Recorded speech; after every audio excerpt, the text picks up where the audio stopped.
ഇത്തിരി മീൻ കൂട്ടി ഊണ് കഴിക്കാമെന്ന് വിചാരിച്ചാൽ അന്നാണെങ്കിലോ മീനും കിട്ടിയില്ല. അങ്ങനെ ഒരു പണിയില്ലാതെ വീട് ചുറ്റി കിടക്കുമ്പോൾ വാഴക്കൊല. അപ്പോൾ പിന്നെ എൻ്റെ മനസ്സിനെ സന്തോഷിപ്പിക്കാൻ മീൻ ഫ്രൈ ചെയ്യുന്ന പോലത്തെ പച്ച വാഴയ്ക്ക് നമുക്ക് ഫ്രൈ ചെയ്തെടുക്കാം. അപ്പോൾ ഇതാ സിമ്പിളായിട്ട് ചെയ്തെടുക്കാം കേട്ടോ.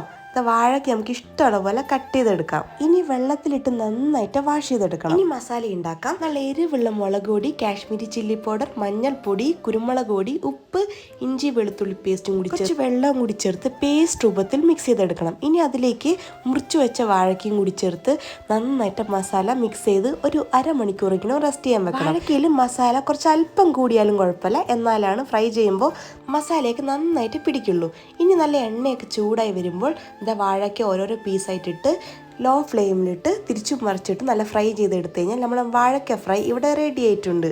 ഫ്രൈ ചെയ്യുമ്പോൾ കുറച്ച് കരിവേപ്പിലയും കൂടി ചേർത്ത് കഴിഞ്ഞാൽ അടിപൊളിയായിരിക്കും.